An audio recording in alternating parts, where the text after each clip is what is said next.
Welcome, everyone, to this Community Model Seder. We are truly blessed to be able to come together as a community, as Brith Sholom, as Jewish Family Services, as Moravian College interfaith groups, and the Bethlehem Interfaith Group. So we're so privileged that we're here today with so many, and we know that as it goes on, hopefully even more will join. I wanted to go over what you're going to kind of need a little bit. So if we look here at the Seder cam, so we've got an egg, the parsley for the karpas, we've got horseradish for the bitter herb, we've got haroset, which reminds us of the bricks, the zroa, the bone, the chazeret, which is the actual bitter lettuce that they used to use, and we have here an orange as well, which is an interesting story. It was, once told, supposedly, and this is, legend, that, for some type of, ultra right wing sort of Orthodox man, the day a woman ever becomes a rabbi, supposedly, will be the day that there'll be an orange on the Seder plate. And so all the feminists then put an orange on the Seder plate. So for some, we also have here a cup for Elijah the prophet. So we've got a cup that's for Elijah. We'll let him in a little bit later. And we're going to have some salt water that's in this white bowl right over here. And a cup for washing our hands. And of course, the Kiddush cup and Haggadah. Now, I'm going to be sharing in just a moment the Haggadah with everyone. Let's welcome everybody to our Seder. Bruchim habaim la Seder. Welcome to our Seder. So the Haggadah we're using is a night to remember, and tonight, or today, is the Jewish people's birthday and the rebirth of personal freedom for each individual. Tonight, the Seder is a journey of rediscovery to relive slavery and poverty, and then experience liberation and taste abundance. Eating together, we become a community of caring for each other's needs. And reading and discussing and arguing, we become a community of learners. And asking questions and telling stories, we become a community of memory. Playing and acting, we become a community of imagination. Praying together, we become a community of hope, willing to take a stand. Singing together, we become a community of joy and appreciation. So join in, take part, feel free to ask, to add, to skip. No matter your background, no matter your age, no matter your knowledge, let us make this Community Seder our own and feel together free. So we'll welcome everyone to the Seder once again. Bruchim habaim. Welcome, welcome, one and all. And the first thing we're going to do is that the Seder actually means order. And we're going to sing the order of the Seder. Then I'm going to invite Richard Ain to tell us a little bit about the history of the Passover Seder. So let's sing the order of the Seder. Kadesh Orchatz, Karpas Yachatz, Magid Rochza, Motzi Matzah, Maror Korech, Shulchan Orech, Tzafun Barech, Hallel Nirtzah. And so I'll now invite Richard Ain from Sacrifice to Symposium. The term Seder Pesach once meant the order of the Passover sacrifice in the temple. But after the temple's destruction in 70 CE, the rabbis remodeled the Seder after the Greco-Roman Symposium. Sim meaning together, posium meaning drinking wine. At these Hellenistic banquets, guests would recline on divans while servants poured them wine, washed their hands, and served appetizers and dips before the meal. The guests would then take part in a philosophical debate, after which the meal was served. An ancient how-to manual for conducting such a symposium says, "A symposium is a communion of serious and mirthful entertainment, discourse, and actions. It leads to deeper insight into those points that were debated at the table. For the remembrance of those pleasures which arise from meat and drink is short-lived, but the subjects of philosophical queries and discussions remain always fresh after they have been imparted. That's from Plutarch, Questiones, Greece, 2nd century. Thus, the rabbis prescribed such a banquet for Passover: much wine, 4 cups, appetizers, karpas, reclining on pillows, having our hands ceremonially washed by others, a royal feast, and most importantly, a philosophical discussion on the story of the Exodus and the issues of freedom versus slavery. The rabbis wanted Pesach to be an experience of freedom and affluence.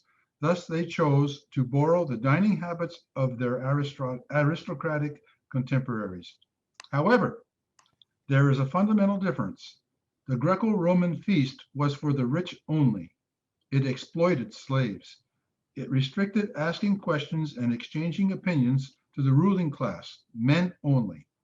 But at the Pesach Seder, all people, including the spouses and the youngest children, are invited to eat like royalty, to ask questions, and to express opinions. Alongside the wine of the rich, there is the bread of poverty.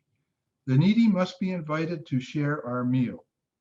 Stylish banquets may easily turn corrupt, but the Seder encourages us to savor our liberty without exploiting or excluding others. Thank you. So now we'll move a little bit forward. So this first part, Kadesh, means to sanctify. And so what we're going to do is say the blessing on the wine. And when we drink the wine or the grape juice, we lean back to the left as if we are not only free, but we are free and loving it. So when you lean to the left, usually I have a very big pillow with me, and then I lean back into that nice pillow and drink the wine, and it is divine. It is wonderful to be free. So we'll lift the cup, and this will be the first cup, and we'll sanctify this cup on page 10 here. So join with me in singing. Baruch atah Adonai Eloheinu melech haolam, borei peri hagafen. Baruch atah Adonai Eloheinu melech haolam, asher bachar banu mikol am, v'romanu mikol lashon, v'kiddushanu b'mitzvotav. V'titen lanu Adonai Eloheinu b'ahava, moadim l'simcha, chagim uzmanim l'sason. Et yom chag hamatzot hazeh, zman cherutenu mikra kodesh, zecher l'tziat mitzrayim. Kivanu v'acharta ve'otanu kiddashta mikol ha'amim. Moadei kodshecha b'simcha v'sason hinchaltanu. Baruch atah Adonai, mekadesh Yisrael v'hazmanim. And since we are together, let us say the Shehecheyanu, a prayer which gives thanks to God for allowing us to be even at this pre-Passover celebration. Baruch atah Adonai Eloheinu melech haolam, shehecheyanu v'kiyamanu v'higianu lazaman hazeh. L'chaim. Ooh, that's a good vintage of Manischewitz. In English, we said, blessed are you, Adonai our God, ruler of the universe, who creates the fruit of the vine. Blessed are you, Adonai our God, ruler of the universe, who has chosen us from among the nations and the languages, sanctifying us by your mitzvot. Lovingly, you have given us festivals for happiness, including today, the holiday of Matzot, the season of our liberation, a sacred day to gather together and to commemorate the Exodus from Egypt. You have chosen us and sanctified us among the nations. You have granted us joyfully the holidays. Blessed are you, Adonai, who sanctifies the people Israel in the festivals. Blessed are you, Adonai, our God, ruler of the universe, who has kept us alive and brought us to this happy moment in our lives. Amen, amen. Kadesh Urchatz. The second part of the order of the Seder is the first hand washing. So, if you've got your pitcher, we'll fill the pitcher with water, and normally each person takes a turn washing other people's hands around the table. But today we'll kind of do it together. Now you'll notice that there's no blessing that's said here, and we're going to take the water And we're gonna pour it 3 times over our left hand. And you'll see that this one has 2 handles. That way you can grip the other handle. It's made for this kind of thing. And we pour that over the right hand. Some people start with their right and go to the left, and some people go from the left to the right. So now that we've washed, we'll dry, but there's no blessing this time around. We're going to wash again a second time a little bit later. And I'm going to try to make a jump shot. Ooh, scores. Okay. Now we're going to grab hold of the second piece here, which is the karpas. This is the, often it's parsley. In my family, we not only use the parsley, but we also, because my family was from Austria, was from Europe, they used potatoes and onions as well. So what we're going to do is we're going to take ourselves a nice big heaping piece of parsley, because everyone loves to just eat parsley raw. Some people do. It's not, I don't say it's my favorite, but other people in different areas of the world use different types of karpas. But we're going to take this and we're going to turn right over here. We're going to say the blessing together. We're going to dip it into the salt water, which reminds us of the tears, of slavery, of hardship. Baruch atah Adonai Eloheinu melech haolam borei peri ha'adamah. Blessed are you, Adonai, our God, ruler of the universe, who creates the fruit of the earth. And take a nice bite. Yum. We're going to skip ahead now to Kadesh, Orchatz, Karpas, Yachatz. Yachatz means broken, or literally to be under pressure. So I'd like to invite Maria Ain, if she would lead us in entering a broken world, and then I'll show you how we break the middle matzah. Entering the broken world. The Pesach story begins in a broken world amidst slavery and oppression. The sound of the breaking of the matzah sends us into the fractured existence, only to become whole again when we find the broken half, the afikoimen, at the end of the Seder. This brokenness is not just a physical or political situation. In Hebrew, Egypt is called Mitzrayim, reminding us that the word tsar, narrow. Thus, in Hasidic thought, Mitzrayim symbolizes the inner straits that trap our souls. Yet, even here, we can find a unique value. As the Hasidic saying teaches us, there is nothing more whole than a broken heart. Or, as Leonard Cohen wrote, there is a crack in everything, and that's where the light comes in. Some families pass out a whole matzah to every Seder participant, inviting them to take a moment to ponder this entrance into a broken world before they each break the matzah themselves. Thank you, Maria.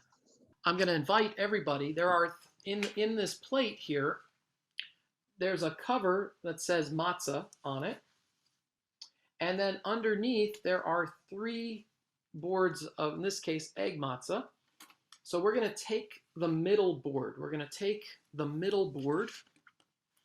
And just as Yachatz, this brokenness, this pressure of slavery, of hardship, of a world that is not yet perfected, and our lives, the ups and downs, especially over the last year of COVID, where, gosh, I've missed all of you and seeing all of you. Well, let's break this middle matzah.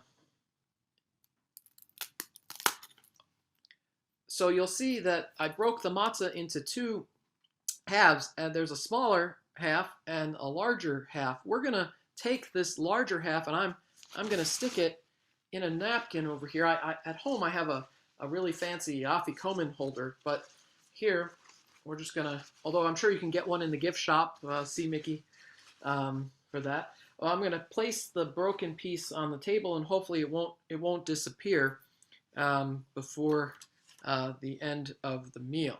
I'm going to put the cover back on top of the matzah. So I would like now to invite Margot, haves and have-nots. Haves and have-nots. Locate yourself in the statistics on the distribution of wealth 2000. We could reduce the world's population to a village of precisely 100 people, with all existing human ratios remaining the same. The demographics would look something like this. 80 live in substandard housing. 24 don't have any electricity. 50 malnourished and 1 dying of starvation and 1 with HIV. 1 with a college education and 7 with internet access. 5 control 32% of the entire world's wealth. All are U.S. citizens. If you have never experienced war, imprisonment, torture, or famine, you are probably happier than 500 million people in this world. If you are able to go to church, mosque, or synagogue without fear of harassment, you are happier than 3 billion people in this world. If there is food in your refrigerator, if you have shoes, a bed, and a roof above your head, you are better off than 75% of people in this world. If you read this text, you do not belong to those 2 billion people who cannot read. This is your world, and you are able to make changes. Hasten to do good works. Thank you, Margot. You. We now invite Harris Apsell to read about being poor. Being poor, having your heat shut off in the winter because your parents can't pay the bill. Being poor is having 2 blankets for 7 people in the family.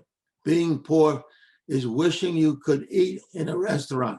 Being poor is wearing shoes that someone else threw out. Being poor is lying when someone asks you what your father does for a living. Being poor is pretending that you don't care that you got no gift for your birthday. Being poor is waiting all day in a clinic to see a doctor you don't know. Being poor is a welfare worker asking your mother too many questions and making her cry. Being poor is not being afraid of the dentist because you've never seen one. Being poor is always feeling a little mad because you'll never have what you need. Thank you.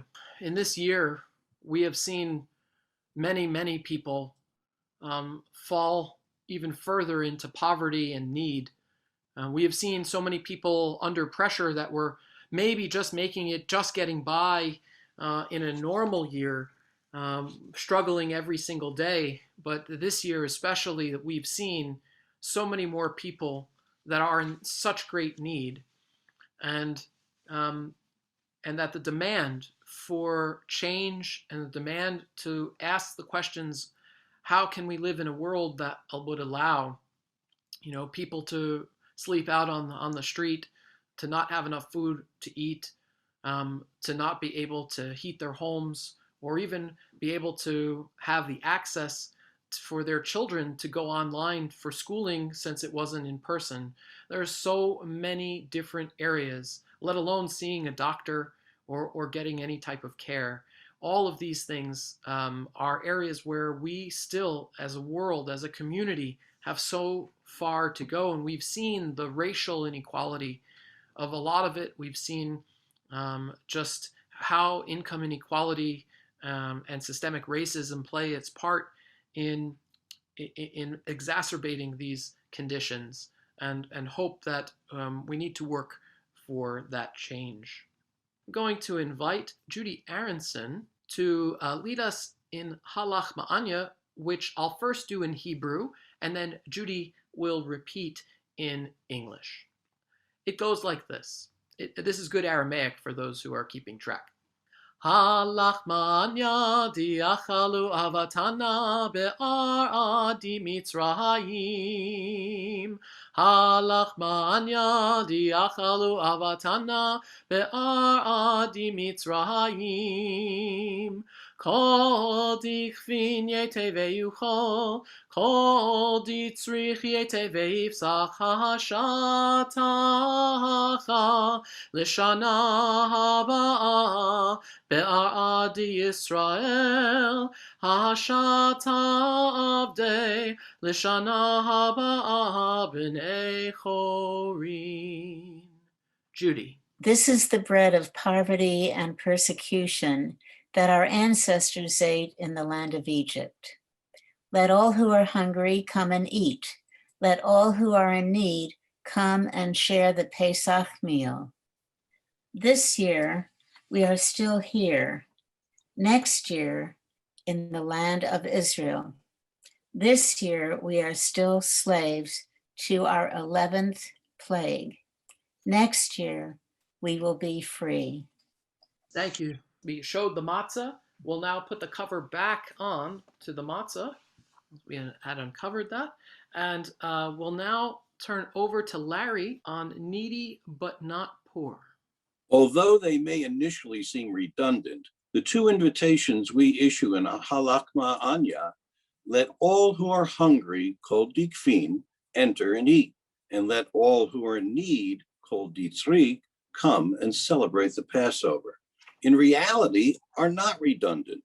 Kol ditzrik means that those who are in need, but not in the need of bread. Whoever is in need of bread, dikfin, is hungry. Kol ditzrik refers to one who is alone, who has a lot of matzah and wine, but no home or family. They are indeed many ways to be included. There are many ways to be included along Kol Ditzrik. The invitation to all or who in need is not Yetel Yevik call to eat with us. Rather, it is to spend the Pesach with us. Yetel the Yivschach, to celebrate with us. It is an invitation addressed to unfortunate and lonely people. They might be millionaires. It's completely irrelevant. Whoever is in need should come and celebrate. Halakma Anya is the renewal of a pledge of solidarity among the Jewish people. Solidarity between individual and individual, and between the individual and the Jewish community as a whole. It is a proclamation that we are one people, that we are ready to help one another. Pesach night is a time of sharing. If the sense of solidarity, responsibility, unity, and readiness to share and to participate are not manifested and demonstrated, the whole Seder becomes meaningless. Thank you, Larry. And I think this year we have all at moments felt a sense of loneliness and social isolation. If we didn't appreciate it before, I think we can certainly appreciate it now. And we feel that on Passover, no one should be alone. And so we open up our table to all to come and join, no matter where they come from, who they are. Everybody is invited to come and celebrate the Feast of Freedom. We turn now to page 23. I'm going to invite George Diamond to read a quote from Dr. Martin Luther King Jr. We have moved into an era where we are called upon to raise certain basic questions about the whole society. We are still called upon to give aid to the beggar who finds himself in misery and agony on life's highway. But one day we must ask the question of whether an edifice which produces beggars must not be restructured and refurbished. Martin Luther King. So it's not merely the fact that we recognize that there are people in poverty and people in great need. We need to be asking the deeper questions, sort of the downriver questions about why, what are the sources and causes for so many people to be in such great need and in such great poverty. Thank you, George. Can I get a volunteer from the community to read a piece from Primo Levi, a Holocaust survivor, called Passover? Since it's on my, what? Go ahead, George. Go ahead. Okay. Passover by Primo Levi. Tell me, how is this night different from all other nights? How, tell me, is this Passover different from other Passovers? Light the lamp, open the door wide, so the pilgrim can come in, Gentile or Jew. Under the rags, perhaps, the prophet is concealed. Let him enter and sit down with us. Let him listen, drink, sing, and celebrate Passover. Let him consume the bread of affliction, the paschal lamb, sweet mortar, and bitter herbs. This is the night of differences, in which you lean your elbow on the table. Since the forbidden becomes prescribed, evil is translated into good. We spent the night recounting far-off events full of wonder, and because of all the wine, the mountains will skip like rams. Tonight they exchange questions, the wise, the godless, the simple-minded, and the child. And time reverses its course, today flowering back into yesterday, like a river enclosed at its mouth. Each of us has been a slave in Egypt, soaked straw and clay with sweat, and crossed the sea dry-footed. You too, stranger, this year in fear and shame, next year in virtue and justice. Yes, amen, amen. So now we have the 4 questions. So these questions are supposed to be means by which children, but not only children, the rabbis are famous in the Talmud of saying that the rabbis themselves asked questions of each other throughout the Seder night. So we're going to invite Josh Shapiro, who I believe might be the youngest one on this. Hey, Josh. Hi. And we want to wish Josh a mazel tov. Today he received his Siddur in the Siddur ceremony for religious school. So congratulations, mazel tov. מה נשתנה הלילה הזה מכל הלילה שבכל הלילה אנו אוכלים חמץ ומצה הלילה הזה כולה מצה הלילה הזה כולה מצה שבכל הלילה אנו אוכלים שער ירקות הלילה הזה מרור שבכל הלילה אנו מפעילים אפילו פעם אחת הלילה הזה שתי פעמים הלילה הזה שתי פעמים שבכל הלילה אנו אוכלים בין יושבינו בין נסובים הלילה הזה כולנו נסובים. Good job. Now, good job. Okay, Lily Shapiro. Lily's going to do the 4 questions in English for us. Go ahead, Lily. Why is this night different from all other nights? On all other nights we eat chametz and matzah, but on this night we only eat matzah.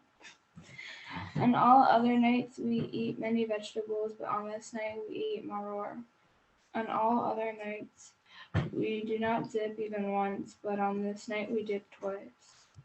On all other nights we eat either sitting or reclining, but on this night we all recline.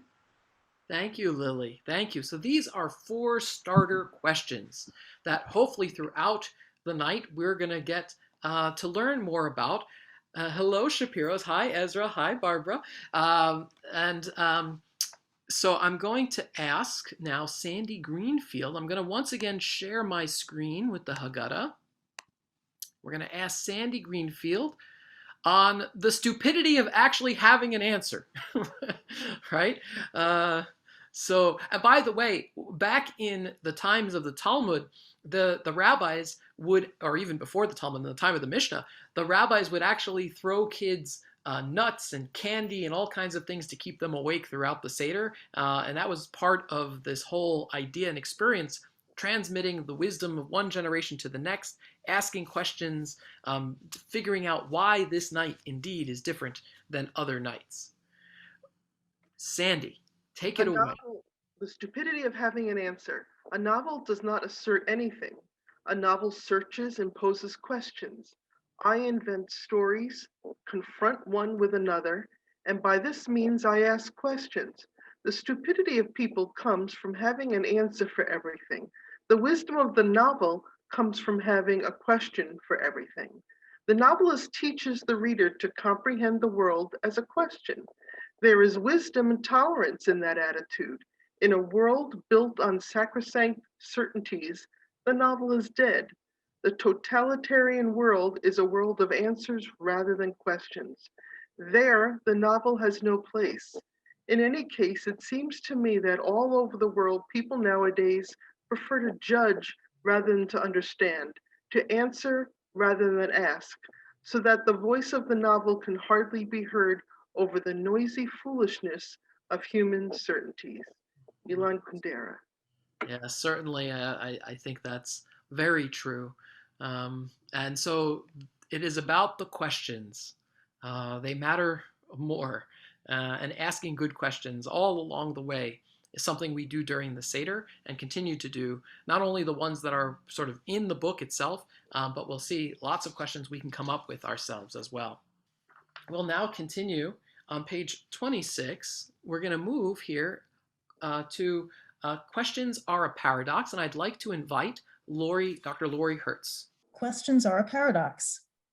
The key to Jewish exegesis is to assume that nothing is obvious. Questions are a great cultural paradox. They both destabilize and secure social norms. Nikita Khrushchev, one-time leader of the Soviet Union, once explained why he hated Jews. He said, "They always ask why." Questions tend to democratize.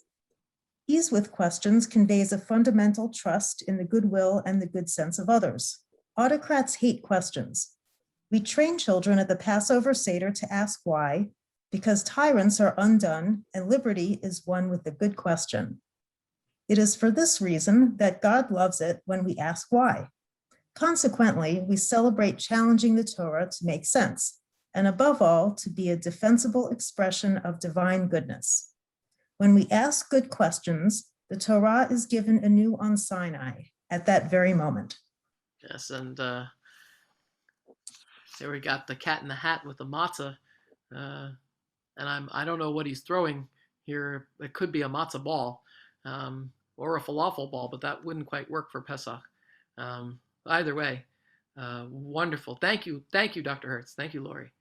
We continue. By the way, I just want to point out that here are the 4 questions in many different languages. I even have a book that has over 400 languages where the 4 questions are asked, and a CD. So from Navajo to Klingon, they've developed the 4 questions in all these different languages, some of them real and some of them not. So I don't know if anyone here wants to take a shot at any one of these, but it is fascinating that the questions can be asked, and questions in every language and culture. I can do the Dutch one if you like. Oh, Paul, please. It says, wat is het verschil tussen deze avond en alle andere avonden? Yes. Why is this night different than all other nights? Is that correct? Exactly. That is Aha! correct. Yay! Wonderful. Thank you. Okay. We'd now like to invite Anita Hirsch. This is a pretty cool picture here as we make our way through the Haggadah. You can see them building the pyramids here. Anita. If God had not taken our ancestors out of Egypt, then we would still be enslaved to Pharaoh in Egypt, along with our children and our children's children. Even if all of us are wise, all of us discerning, all of us veteran scholars, and all of us knowledgeable in Torah, it is still a mitzvah for us to retell the story of the Exodus from Egypt. So the more and the longer one expands and embellishes the story, the more commendable it is. Thank you. Now, you might be saying, but Rabbi, I'm hungry.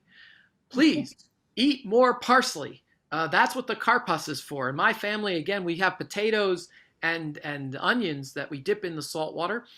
So feel free to keep munching on some parsley, but make sure you're hungry enough to eat matzah a little bit later.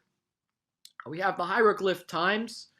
This is the precursor to the New York Times or the LA Times or the Chicago Tribune. Do Levan, tell us about the longest Seder.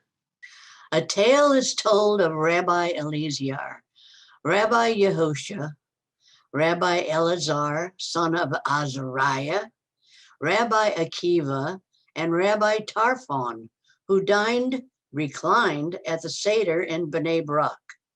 The whole night long, they spent retelling the story of the Exodus from Egypt until their students arrived and announced to them, "Our masters, it is already time to recite the morning Shema." Rabbi Eleazar, son of Azariah, said, "Even though I am like a man of 70, I had never understood why the Exodus from Egypt should be mentioned at nighttime in the Shema until Ben Zoma explained it to me using the verse, that you may remember the day when you came out of Egypt all the days of your life. The days of your life means just the days, but all the days of your life means the nights as well.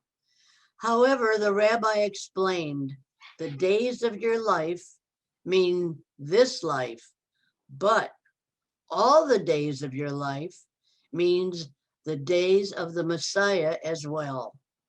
Thank you, Do. And I just want to point out here that Rabbi Elazar ben Azariah, he was actually only 18 years old, even though he was like a man of 70. So, oi, that's what I have to say.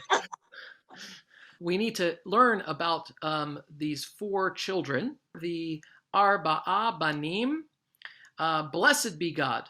Blessed be that one. Blessed be the giver of the Torah to the people Israel. Blessed be that one. The Torah alludes to four children, one wise or thoughtful, one wicked or rebellious, one simple or innocent, and one who does not know how to ask.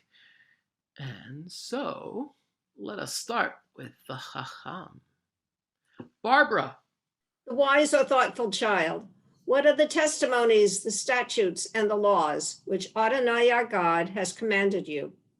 So you teach the child all the laws of Pesach until the last one. First parent says, we do not conclude the eating at the Pesach Seder with the Afikomen. Excellent, thank you. Neil Wetcher, Harasha.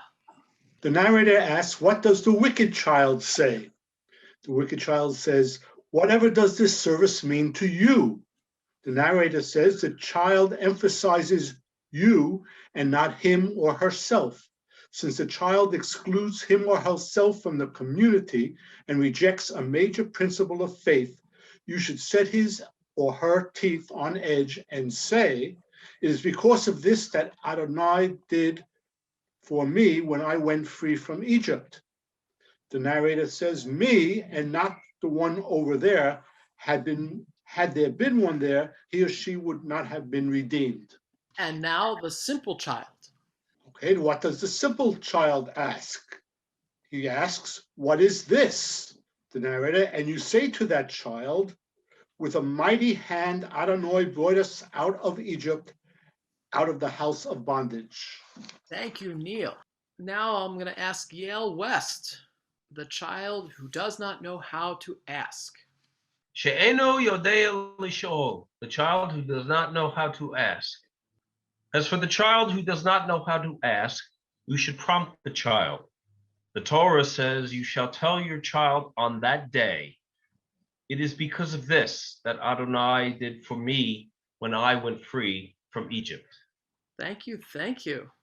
We have a starter conversation here that redefines the children, I'm going to invite Andy and Flora to, one will play the parent and one will play the children. The curious child. You are always asking such great questions. You are so curious and eager to learn about Judaism and about your family history. But I have a question or two for you. First, what or who turned you on to learning? And second, is it a secret burden to be the family's good kid? First, Grandma was my inspiration to learn something new every moment. She was so patient, listening to me and looking things up. Together we wondered about the mysteries of the world. Second, I guess I can reveal to you that it's not always easy to be the studious goody-goody. Sometimes I just want to be ordinary. I try to sidestep unwanted praise. Being spoken about in proud superlatives is embarrassing. I do not want to be a nachas-producing machine, but I do appreciate your quiet pride in my achievements. A dear angry child.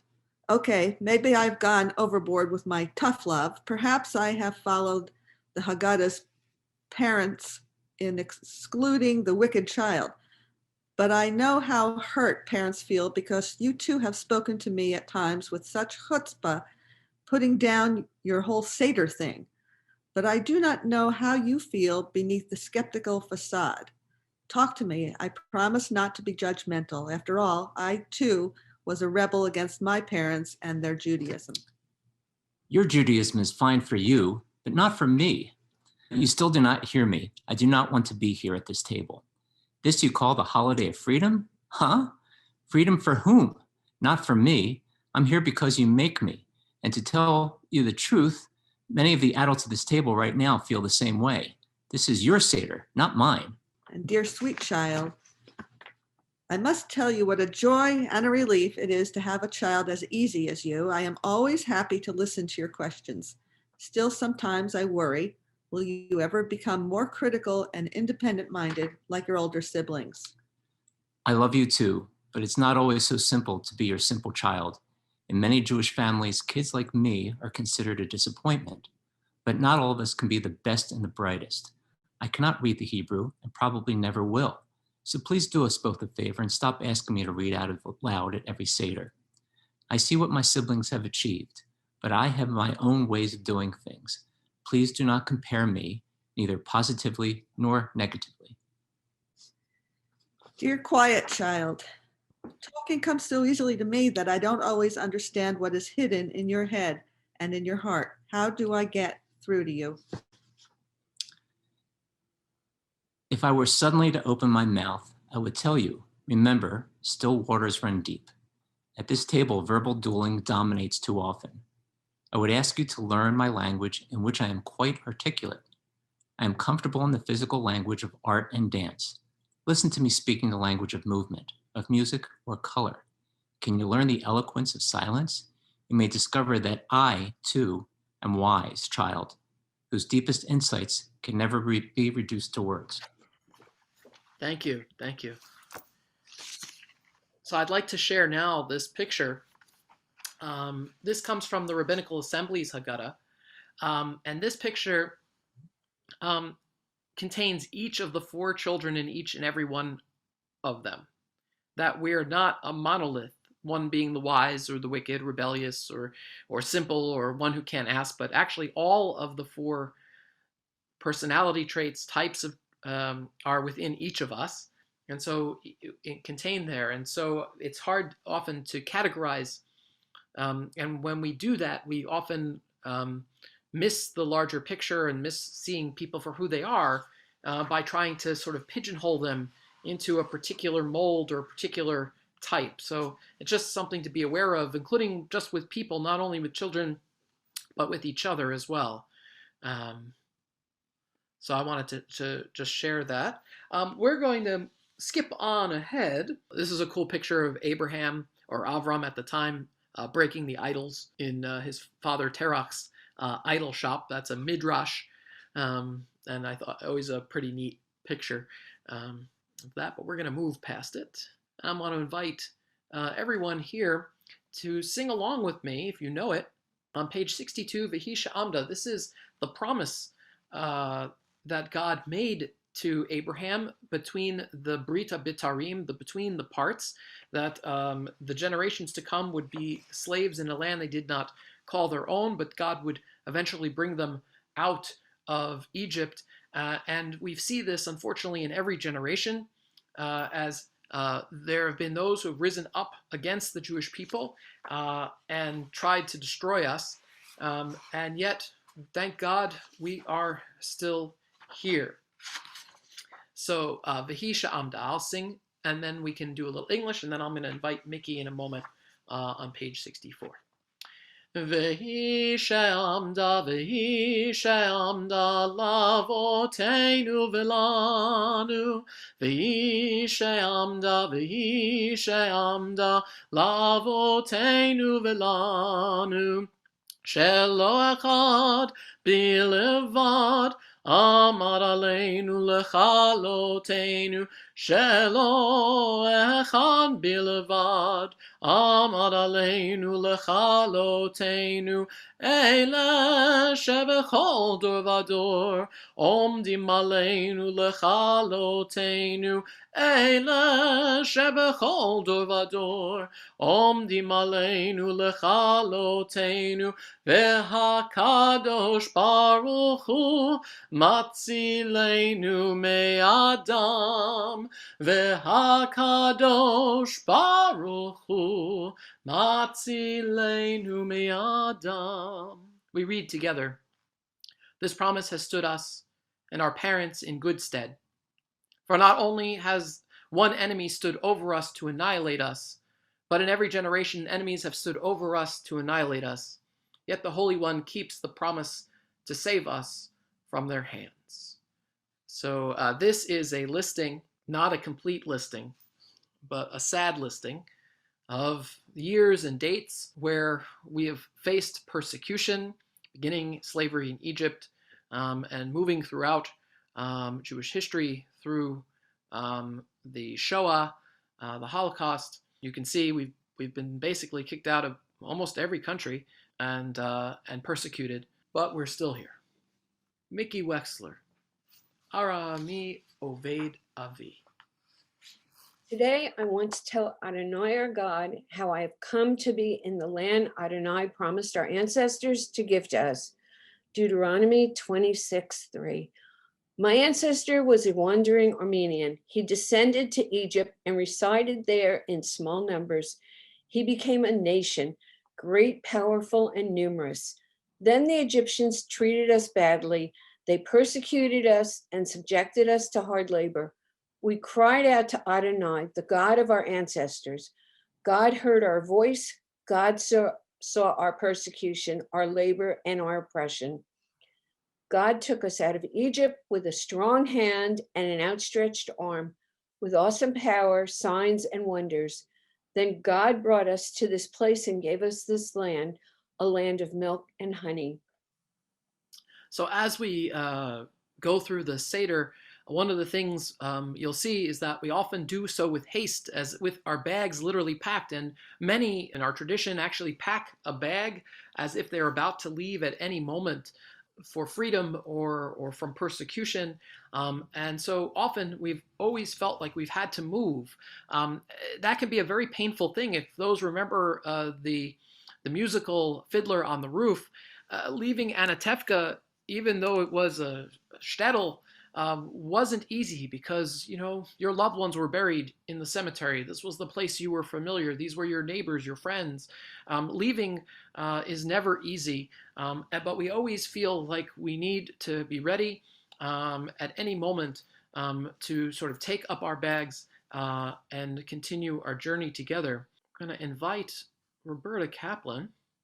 So that verse that Mickey Wexler read, that verse is now going to be broken into pieces that the rabbis are going to base their midrash on each of the words of that large passage that Mickey had read. So that primary proof text is going to become the imagination and definition of the rabbis. Roberta. Israel, Jacob descended to Egypt, resided there in small numbers, and there became a nation, great, powerful, and numerous. Israel descended to Egypt, compelled by the divine word. to fulfill the prophecy of God to Abraham, that your descendants will be strangers in a land not their own, where they will be enslaved and persecuted. Israel resided there temporarily. Jacob, our father, never intended to settle permanently in Egypt. Jacob's family made that clear from the onset. They said to the Pharaoh, who reigned in the days of Joseph, "We have come here merely to reside in this land, for there is no pasture for your servants' sheep. For the famine in the land of Canaan is very heavy. Therefore, please permit your servants to stay in the land of Goshen within Egypt, where grazing is good." In small numbers, Jacob arrived in Egypt. Moshe reminds us that with only 70 persons, your ancestors descended to Egypt. Yet now Adonai, your God, has made you as numerous as the stars of the sky. There, Israel became a nation, recognizable, distinctive, standing out from the others. And we'll invite Izzy, a nation great and powerful. A nation great and powerful emerged at an incredible pace. The children of Israel were fruitful and swarmed and multiplied and became very, very powerful. The land was filled with them. Exodus 1:7. A numerous nation also means full grown. The prophet captures God's nurturing of Israel in Egypt with graphic imagery. I let you grow like the plants of the field. You continued to grow up until you attained womanhood, until your breast became firm and your hair flourished. Yet you were still naked. Ezekiel 16, spiritually. The Egyptians treated us badly. They persecuted us and imposed hard labor on us, from Deuteronomy. The Egyptians treated us badly. They badmouthed our loyalty. Pharaoh set the ominous tone when exhorting his people.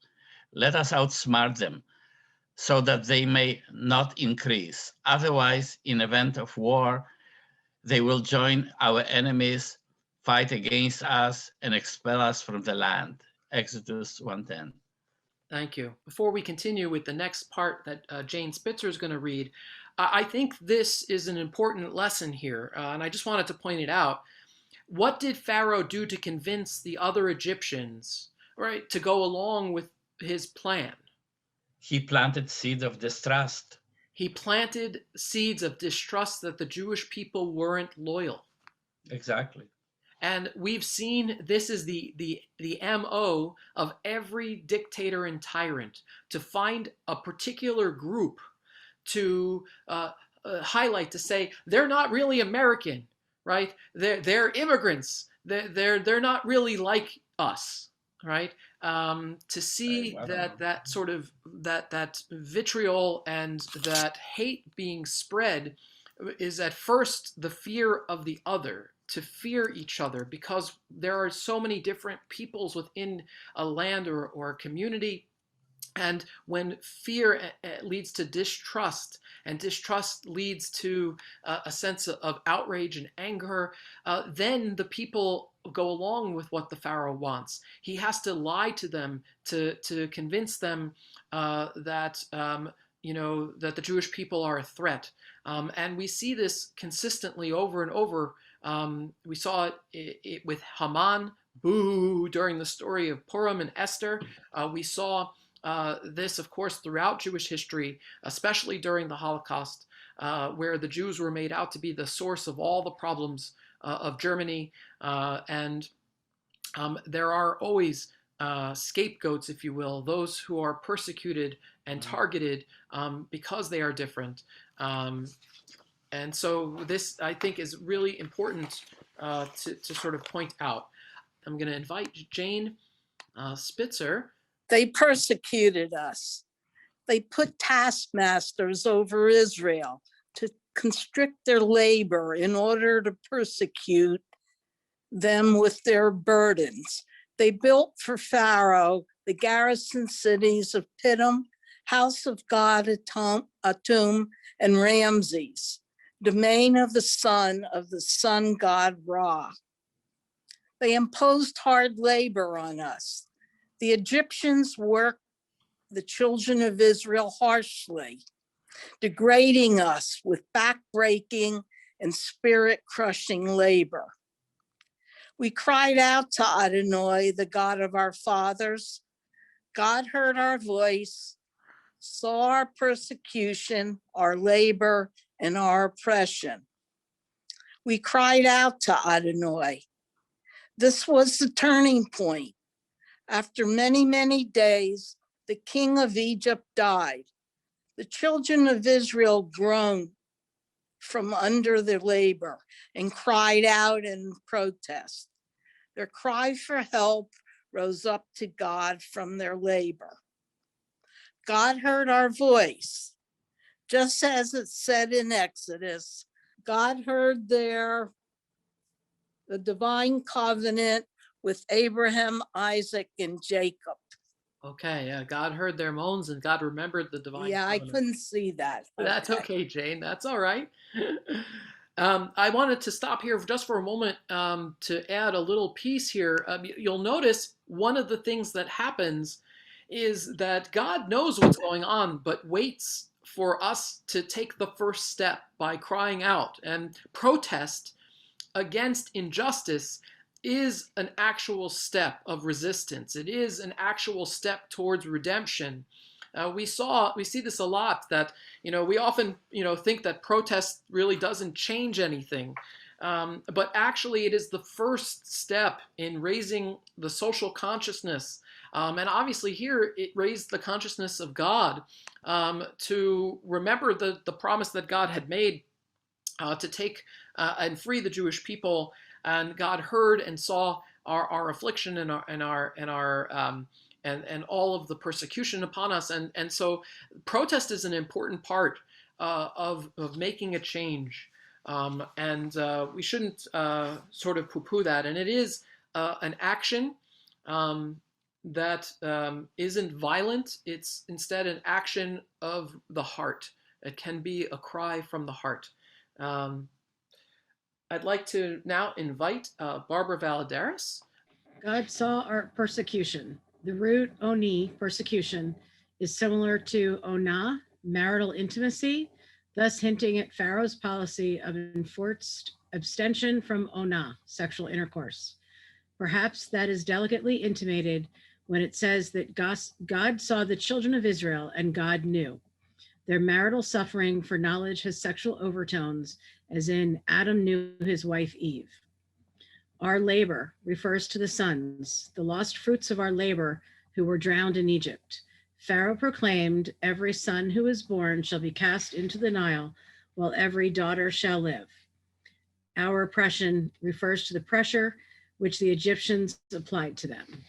Thank you, Barbara. So I want to again take a moment here and talk about this in the hard terms that it is. And what it is the first genocide that I think we have recorded in history, with the drowning of the baby boys. But they not only did that, they also separated the men and the women. The Nazis did the same thing. The Nazis separated the women from the men. This is another means of persecution. But we also have here the very real mass murder of Jewish children at the hands of the Egyptians, being cast into the Nile. And, it's interesting because the Nile, of course, is the source of life. And that's why we're going to see a little bit further why the first plague, the plague of blood, happens with the Nile River. Because they turned the Nile from something that is life-affirming, that God had blessed Egypt with, into something that was horrible, with the death of the Jewish babies. We're going to move a little bit forward here. I'm going to invite my colleague and friend and president of our Bethlehem Interfaith Group, Reverend Gowdy, to lead us. Go out and learn. What did Pharaoh's daughter wish to teach the children of Israel when she felt compassion for one of the Hebrew boys and brought him up as her son? That all who raise an orphan boy or girl in their homes is regarded by the Torah as if they gave birth to that child. Therefore, the Holy One said to Pharaoh's daughter, Moshe was not your son, yet you raised him. So too, you are not my daughter by birth, but I will call you my daughter, Batya. From this, we learn that there are righteous Gentiles who have a portion in the world to come.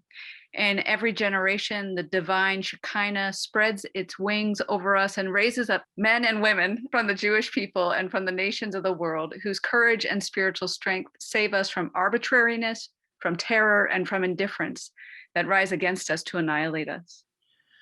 And I would add also gender nonconforming, any human being, we can say, that is willing to risk their lives, to risk and to raise and to fight against oppression and tyranny, to help another human being overcome this type of persecution and oppression. All of them are considered righteous and children of God, and not just Batya, but all B'nai Elohim. Thank you. I'd now like to move ahead a little bit, and we're going to invite Paul Strickwerda to lead us here in this section of the Haggadah. God took us out of Egypt with a strong hand and an outstretched arm, with awesome power, signs and wonders. God took us out, not by the hands of an angel, not by the hands of a messenger, but the blessed Holy One alone. Just as the Torah says, I will pass through the land of Egypt, and I will strike down every firstborn in Egypt, both human and beast. I will execute judgment on all the gods of Egypt. I am God. With a strong hand, that refers to an epidemic of animal disease, Dever, the fifth plague. The hand of Adonai will strike your livestock in the fields, the horses, the donkeys, the camels, the cattle, and the sheep, with a very severe disease.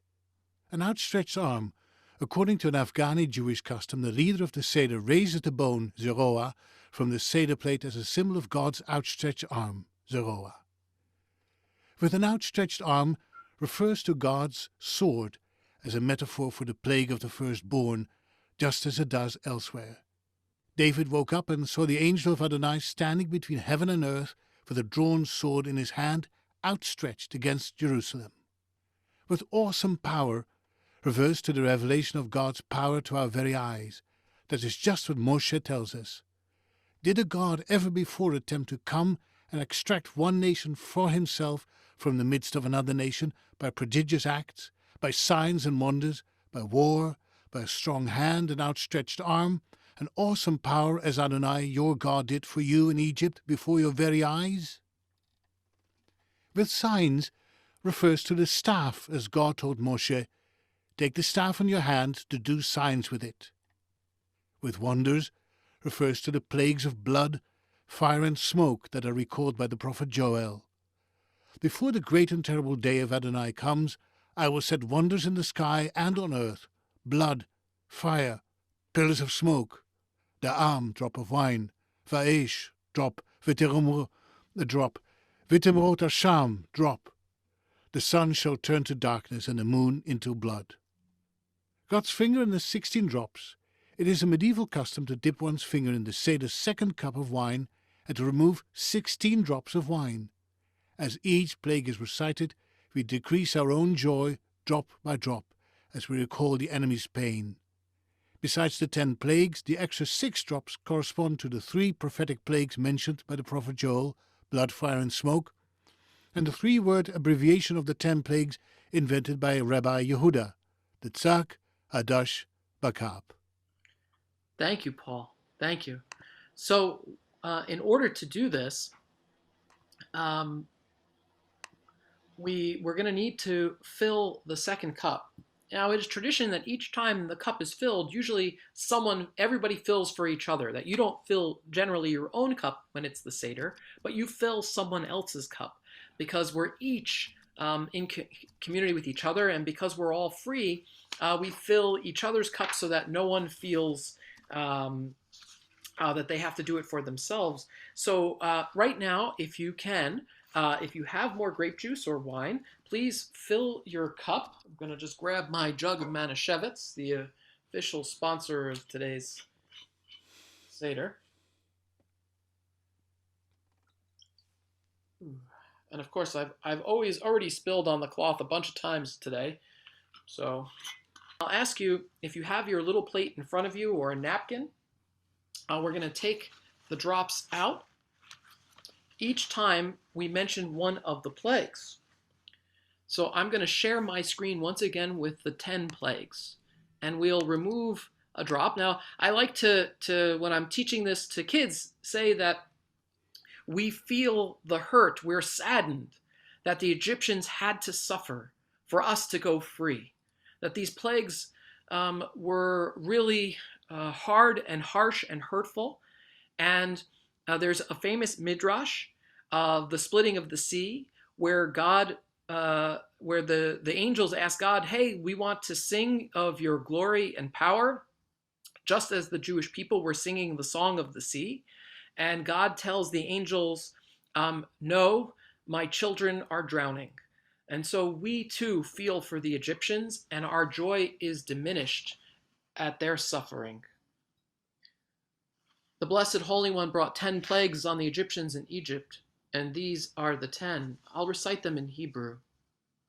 Dam, Tzfardea, Kinim, Arov, Dever, Shechin, Barad, Arbe, Choshech, Makat Bechorot. And Rabbi Yehuda Hayad Notein Bahem Simanim, he used to abbreviate them, Ditzach, Hadash, Be'ehav. And we don't lick our finger after we take them out, again, to show our solidarity with the Egyptians in their suffering. Anne Staney, what are the 10 plagues, Anne? Dam, blood. Tzfardea, ribbit, frogs. Kinim, lice. Arov, wild beasts. Dever, cattle plague. Shechin, boils. Barad, hail. Arbe, locusts. Choshech, darkness. Makom Bechorot, death of the firstborn. Thank you, Anne. If you know rabbinic math, of which I was never very good at actual math, Dr. Ethan Burkove or Dr. Staney, are mathematicians, resident mathematicians, but I'm good at rabbinic math, which is basically midrash. It's kind of fuzzy math, and we're going to skip this part, but for those who know, each of the rabbis somehow came up with multiplications, that if God's finger was seen in the 10 plagues of Egypt, then how many possible plagues could there have been at the Sea of Reeds, at the Red Sea? They get up to 250, and it's you have to stay tuned for that there. Deborah Ross, would you lead us in singing Dayenu? Sure. Let me just tell you what I'm going to do for people who know you can sing along. I actually read the entire Dayenu. I read the first verse, and then we do the refrain together, and then I'll read all the rest of the verses because there are tons of them. And then at the end, we will do the refrain again. Ilu, ilu, hotzianu mi mitzrayim v'lo asa bahem shifatim dayenu. Dayenu, dayenu.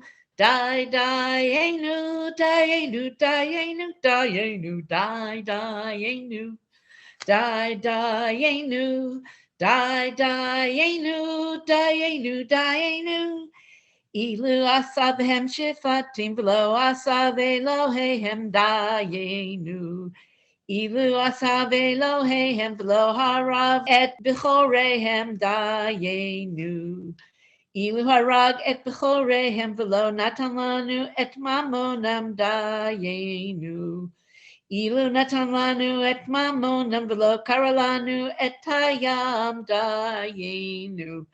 Ilu karalanu et hayam v'lo ha'aviranu b'tocho b'charava dayenu. Ilu ha'aviranu b'tocho v'charava, v'lo shakat tzarenu b'tocho dayenu.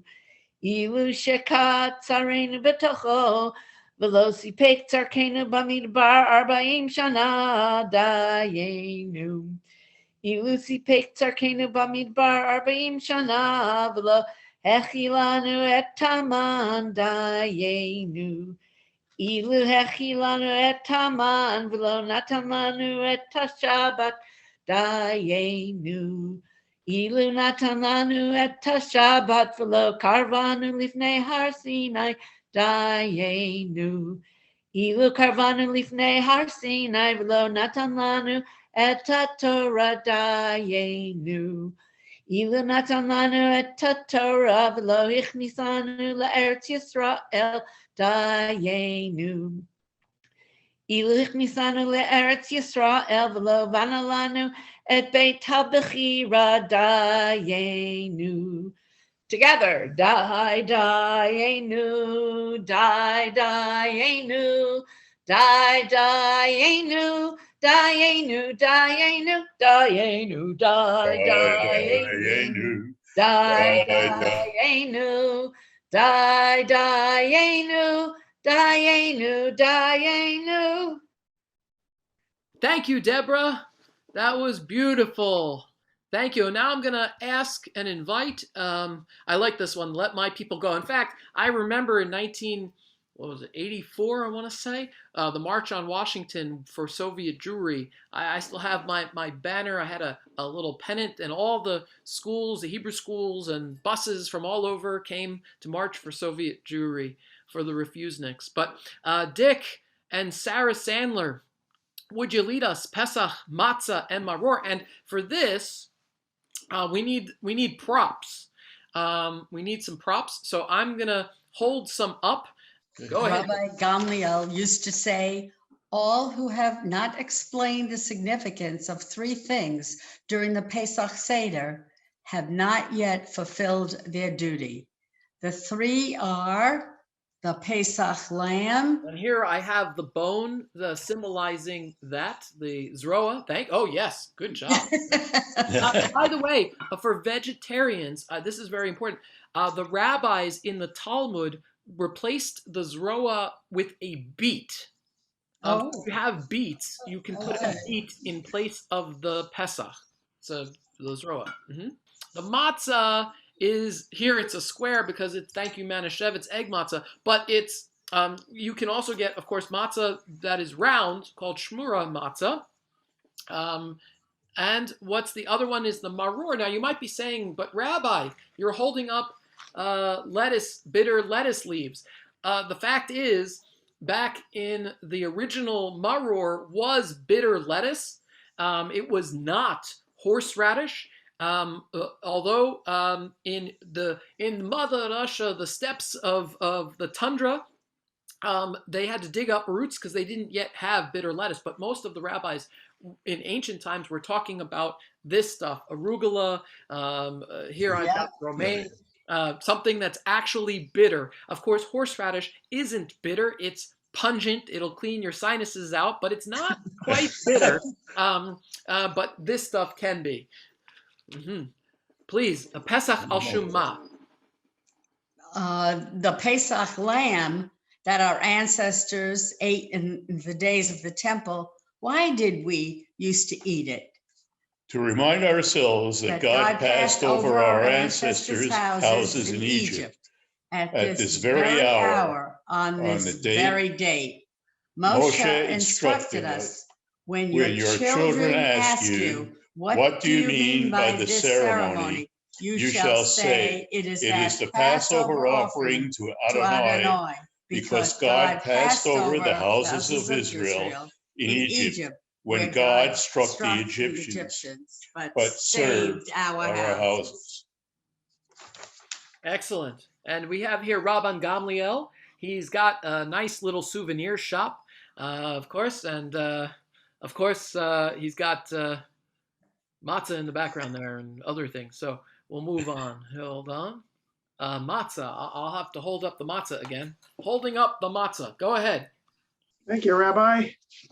And Rabbi, before I get started, I'm Ron Tico, and can you hear me? Yes. All right. Well, I wanted to, first of all, if I don't have the opportunity, I hate to interrupt your Seder, but I want to thank you if I don't have the chance for leading us in what's been just a wonderful Seder. I can't wait to hear what happens at the end.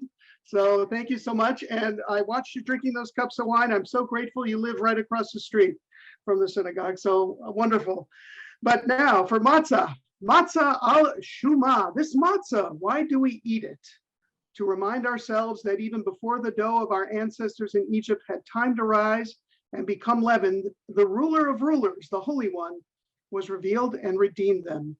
The Torah says they baked unleavened cakes of the dough that they had taken out of Egypt, for it was not leavened, since they had been driven out of Egypt and could not delay, nor had they prepared any provisions for themselves. Next up, maror. Maror ze she'anu achlim al shumma. This maror, why do we eat it? To remind ourselves that the Egyptians embittered our ancestors' lives. They embittered their lives with hard labor, with mortar and bricks, and with all sorts of field labor. Whatever the task, they worked them ruthlessly. Thank you, President of Brith Sholom, Ron Tico. And thank you for co-captaining the Zoom. We're going to turn to page 90. And I'm going to invite Norm Rubel in just a moment. This is a picture, by the way, of Ethiopian Jews who were rescued from Ethiopia and brought to Israel. Having their first matzah there. Norm, Bechol Dor Vador. As one who personally went out from Egypt. Just as it says, you shall tell your child on that very day, it is because of this that God did for me when I went out from Egypt. Not only were our ancestors redeemed by the Holy One, but even we were redeemed with them.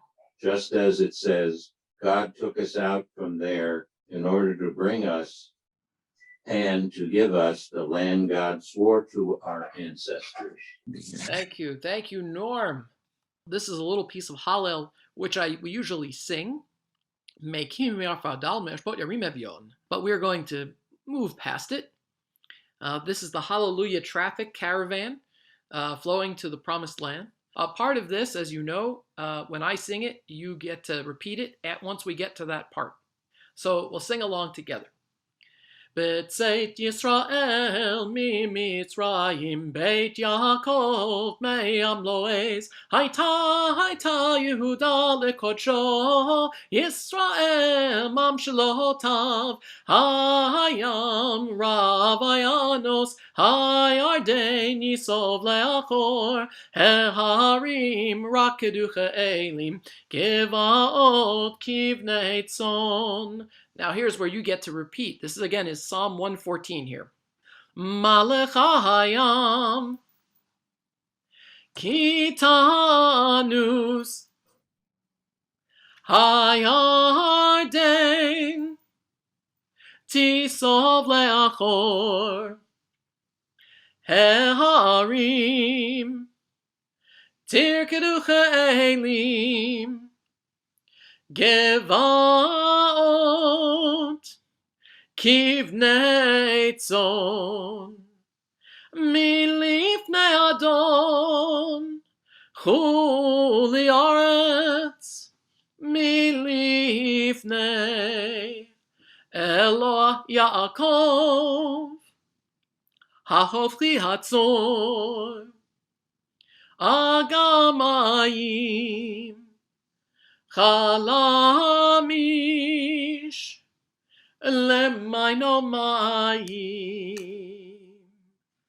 A little bit of Hallel, a little bit of celebration. We're going to take our second cup. And remember, we're going to cup. This is the cup of redemption. We're going to ask everyone to lean to the left as we drink it. And by the way, this is a beautiful Kiddush cup this shul has. It has each of the holidays, a picture of each of the holidays all around it, symbolizing different symbols, so it's really a nice one for Pesach. Here we go. Baruch atah Adonai Eloheinu melech haolam asher galanu v'gal et avotenu mimitzrayim v'higenu l'layla hazeh lechol bo matzah u'maror. Kein Adonai Eloheinu v'Elohei avotenu hagienu l'moadim v'lirgalim acherim habaim likratenu l'shalom smechim v'vinyan irecha v'sasim v'avodatecha v'nochal sham min hazavachim u'min hapsachim asher yagia damam al kir mizbachacha leratzon v'nodeh lecha shir chadash al gulatenu ve'al fedat nafshenu baruch ata Adonai Ga'al Yisrael. Baruch atah Adonai Eloheinu melech haolam borei peri hagafen. Lean left. Chaim. Oof. Oof. That's been sitting for a while.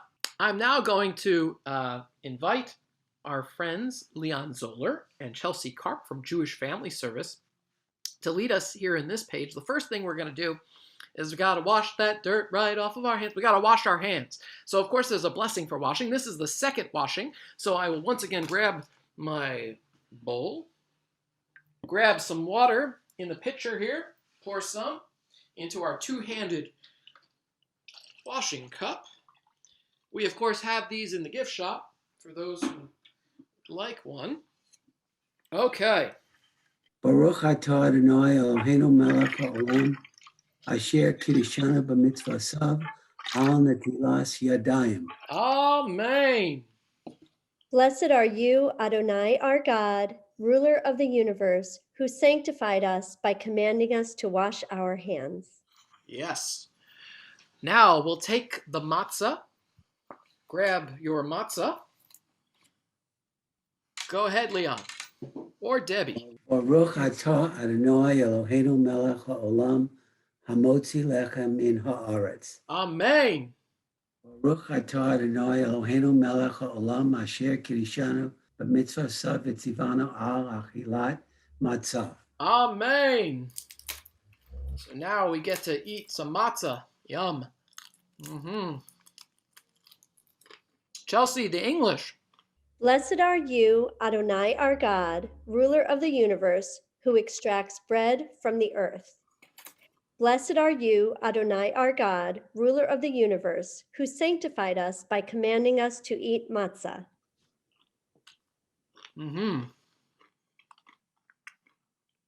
I think they changed the formula for this egg matzah. Serious, it's thinner. They're giving you less of it. They're charging more for it. So the maror is the bitter herb. We're going to take some of that bitter lettuce. We're going to stick some horseradish on it for good measure to honor the Eastern European ancestry of my family.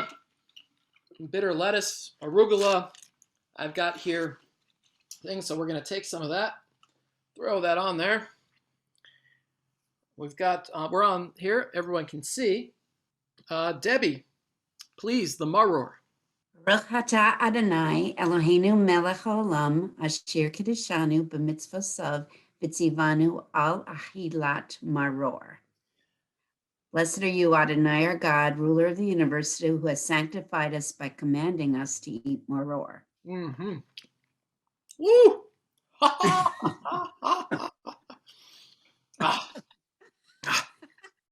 That's good. All right. And now we got the first sandwich in human recorded history, I think. The korech. In Israel, they call them krichim. That's what they call them, krichim. They're sandwiches. Although some Israelis will also say sandwichim, but most use the word krichim from the korech.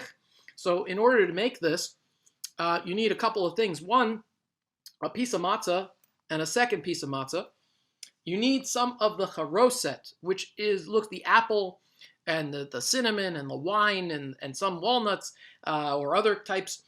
There are lots of different types of charoset you can make.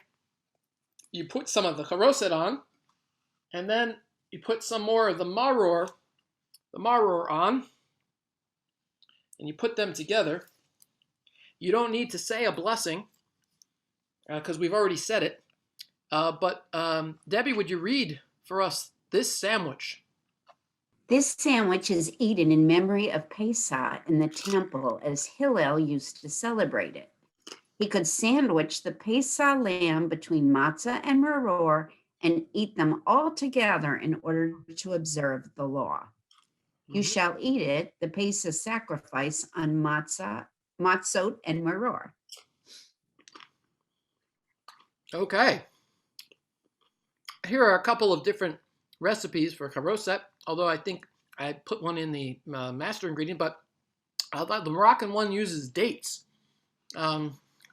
There's all kinds of different types of charoset that you can make. Okay, and now, guess what? It's mealtime. So, as we're all together, I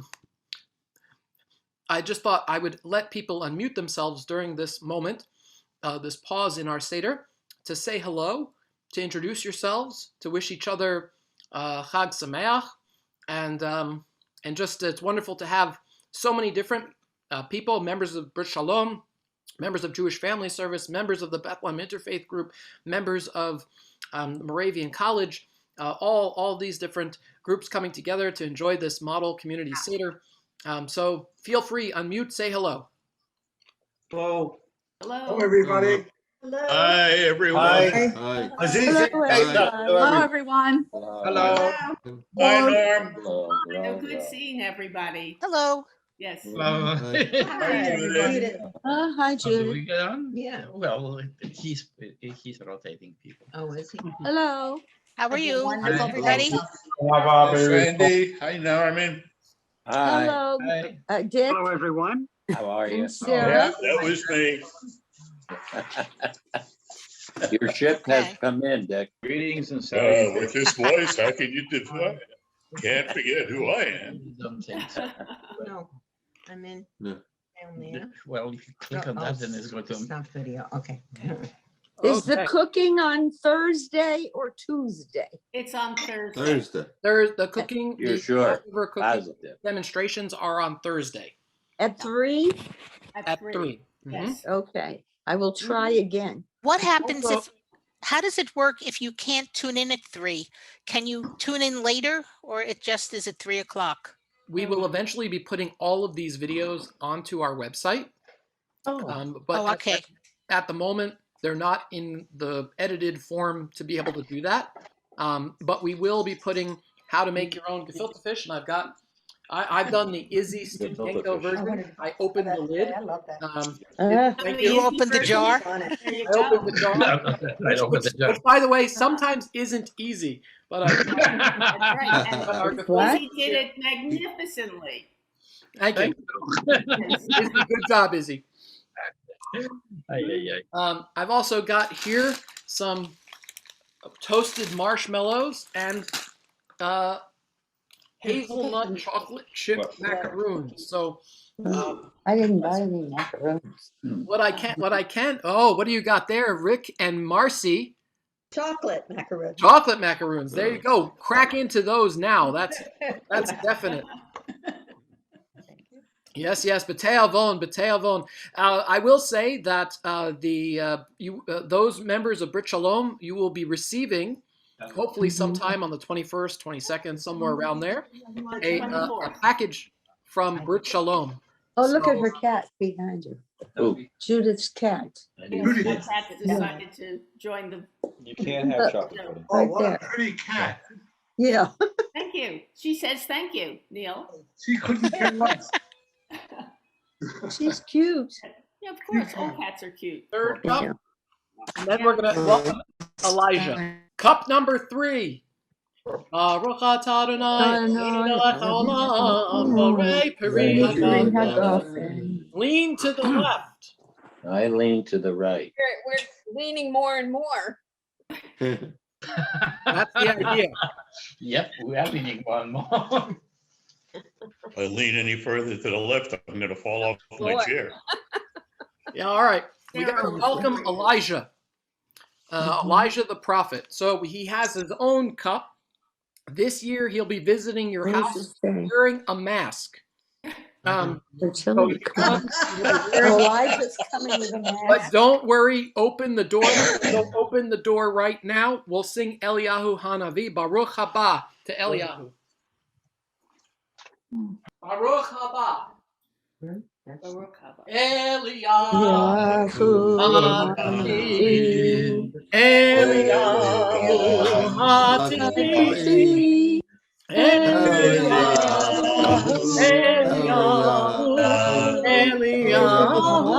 Giladi Bimhera B'Yameinu Yavo Eleinu Imoshiach Ben David Imoshiach Ben David Eliyahu Hanavi Eliyahu Hatifi Eliyahu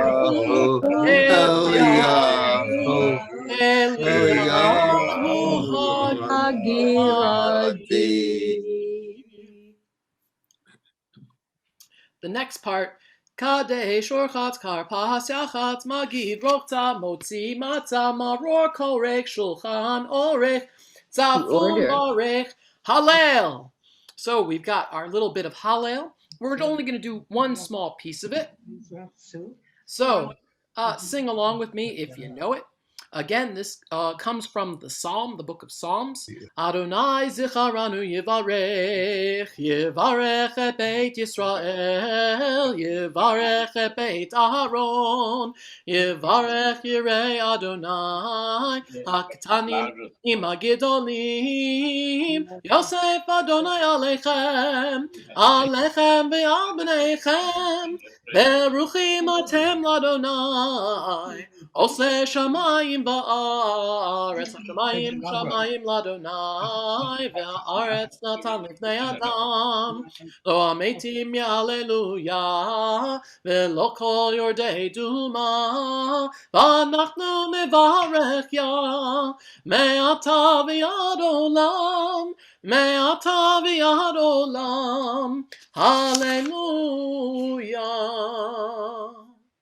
So we've got King David. He's rocking the harp. He's got an electric harp for Hallel, which are all these beautiful psalms that we sing on the holiday, and we will sing them, they're part of pieces of the Haggadah.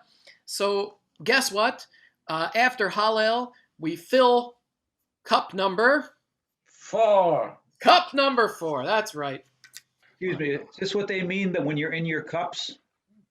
That's right. That's exactly it. But they say, the rabbis say that the wine gladdens the heart. So in this case, until the hangover, that is true. Okay, cup number 4. Baruch atah Adonai Eloheinu melech haolam, barei peri hagafen l'chaim. Lean left. Why left? Ah, good question, Izzy. Why left? Yes. Because you breathe easier on your left side, and if you lean to the right, you may choke on the wine as you try to breathe and drink. So that's why we lean to the left, because it's easier to drink. And for pregnant women, they will tell you that when they sleep, they should sleep on the left side. The left side, because it's easier to breathe. Yes. I thought we lean to the left. That's the side that our heart is on. That's correct. So we are free and we lean. I want to thank everybody. I want to thank Ron Tico for helping. I want to thank all of you for being part of the Seder.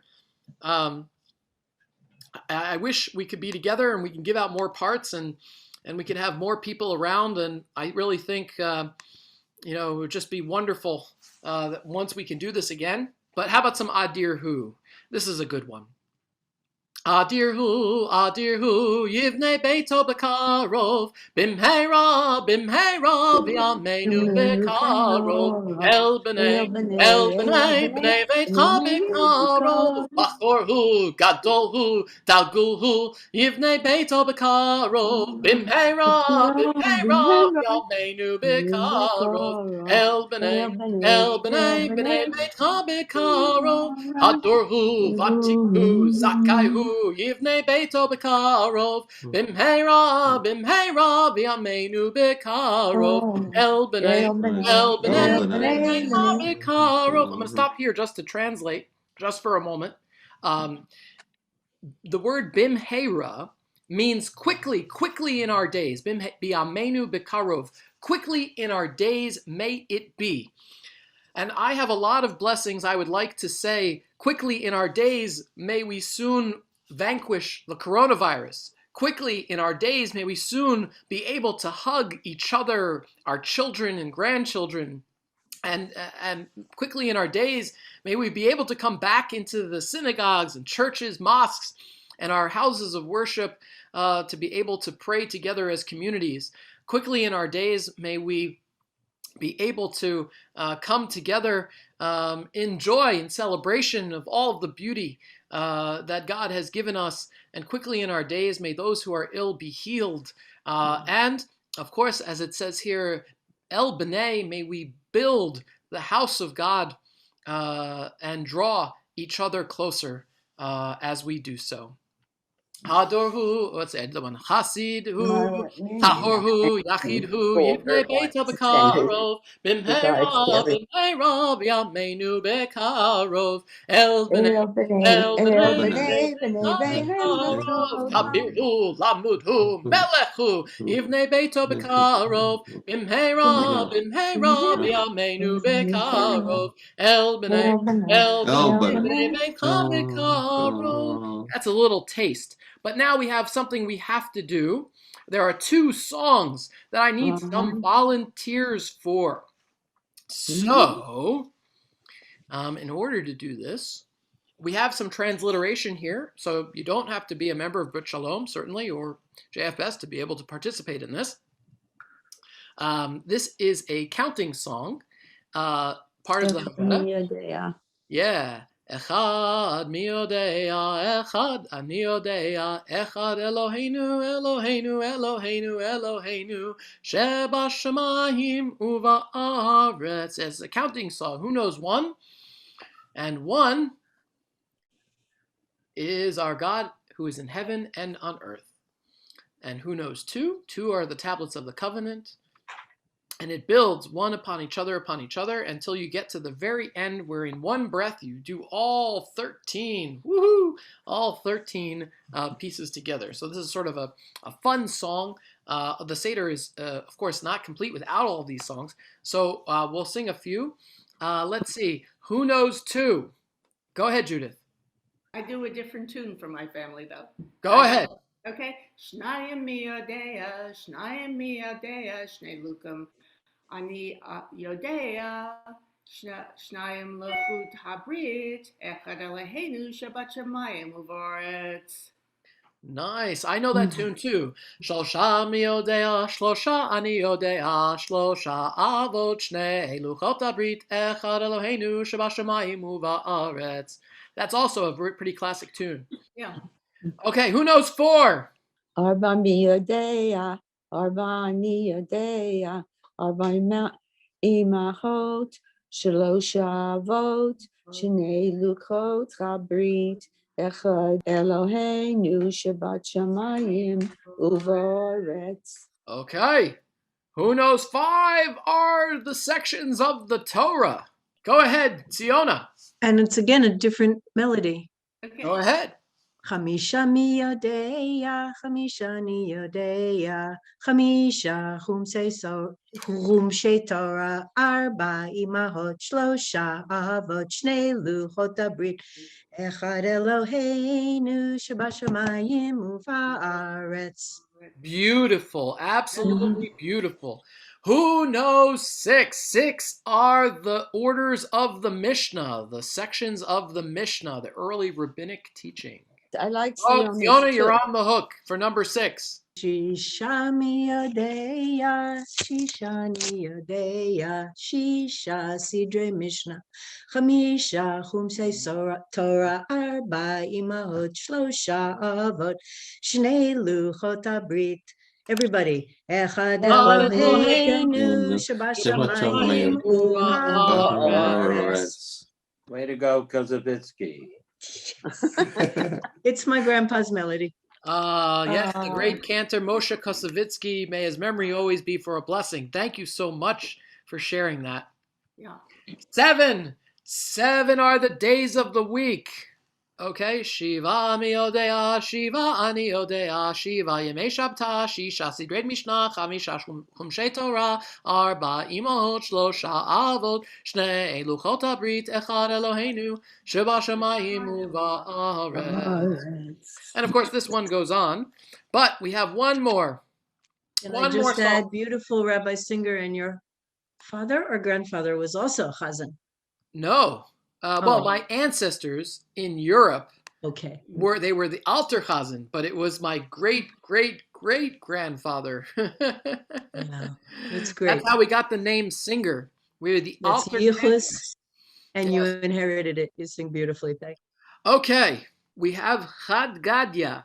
Haggadah is a baby goat or a kid, and this kid goes through a pretty harsh reality. He's eaten by a cat, who was then came by a dog, who was then hit by a stick, who was then struck by fire, who was then put out by water, who was then drank by an ox, who was then slaughtered by the butcher, who was then killed by the angel of death, but then God comes and slays the angel of death. So I need someone who can make a goat noise. It can be anybody. Somebody who can make a goat noise. Yale, can you make a goat noise for us, Yale? How's a goat go?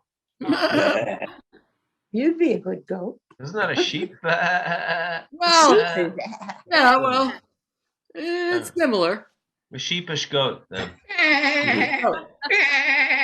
Okay, that's good. Judith Rodwin, you are a cat. Okay, I hear someone. Can they be a dog? Dog? Who was that? Good. Somebody is the dog. Good. That's the kalba. The shunra is the cat. The gadya is the goat. Shunra is the cat. Kalba is the dog, from the word kelev. Remember, this is Aramaic, people. Chutra, I need a stick. Whack. Who can do good whack?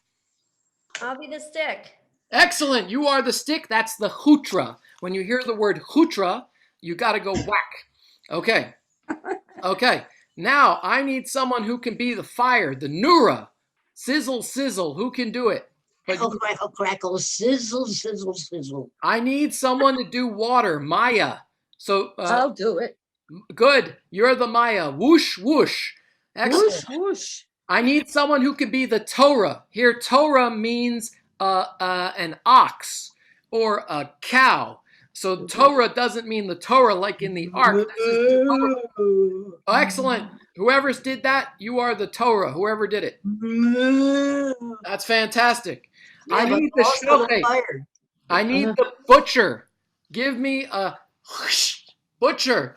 The butcher. Excellent. Whoever that was, you're now the butcher. That's the shochet. And finally, I need the angel of death. I need someone to play the angel of death here.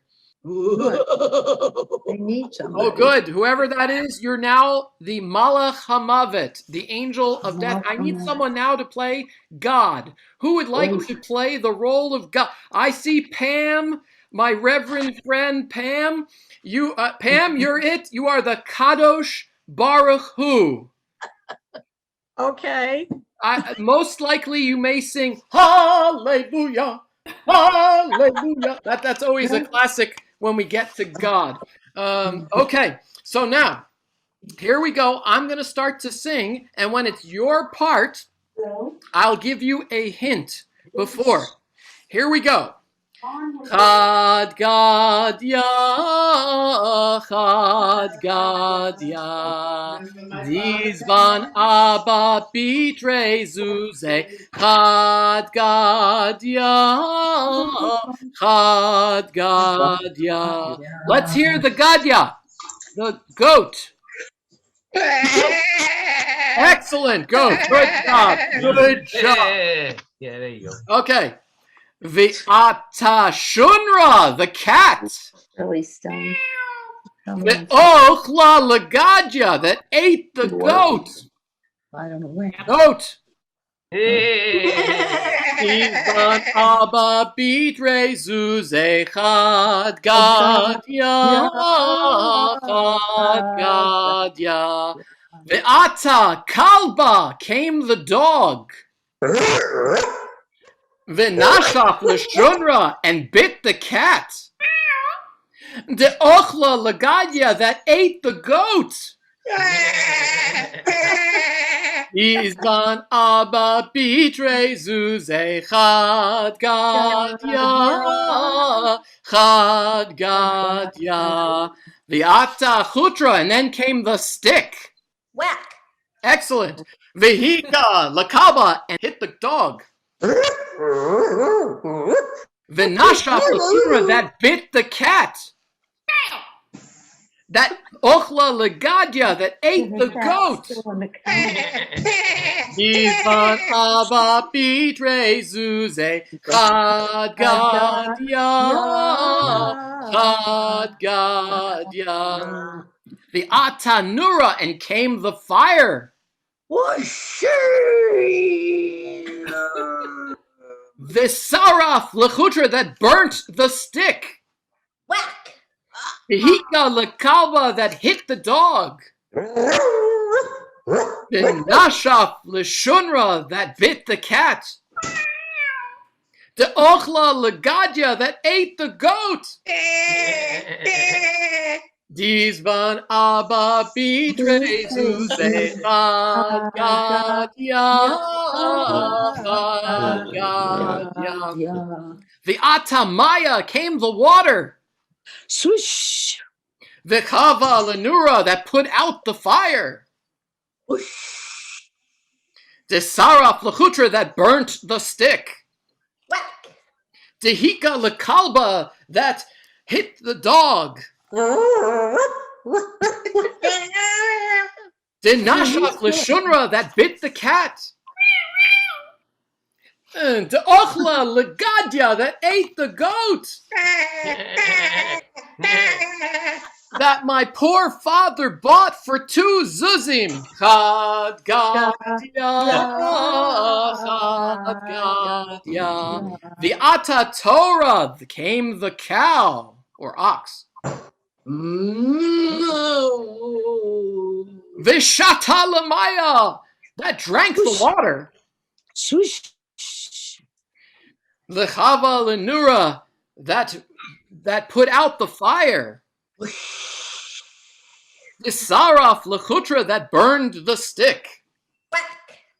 The Hika Lekalba, that hit the dog. The Nashaf Leshonra, that bit the cat.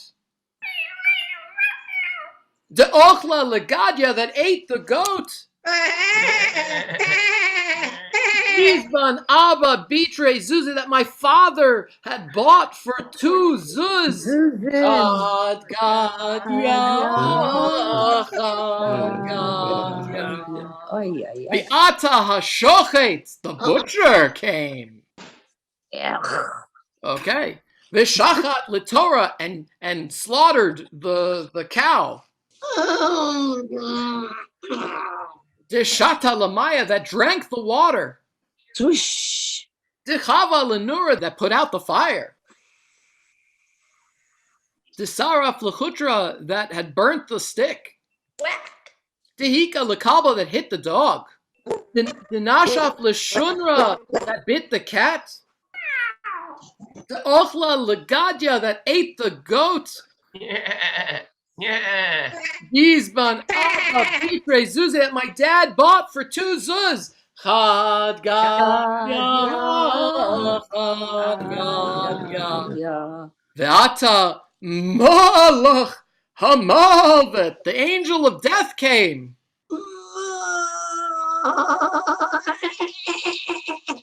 V'shachat l'shochet, and slaughtered the butcher. V'shachat l'torah, that slaughtered the ox. V'shata l'maya, that drank the water. Swish. D'chava l'nura, that put out the fire. D'saraf l'chutra, that burned the stick. D'hika l'kalba, that hit the dog. D'nashaf l'shunra, that bit the cat. D'ochla l'gadya, that ate the goat. Dizban Abba Bitre Zuze, that my dad had bought for 2 zuz. Haggadah.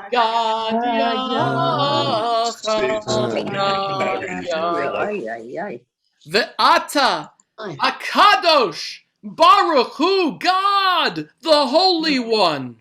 Hallelujah, hallelujah. Came and slaughtered the angel of death. Ooh. That had slaughtered the butcher. Yeah. That had slaughtered the ox. That had drank the water. Swoosh. That had put out the fire. Whoosh. That had burned the stick. That had hit the dog. Ruff, ruff, ruff. The nashaf l'shunra, that had bit the cat. The ochla l'gadya, that had eaten the kid that my father had bought for 2 zuz.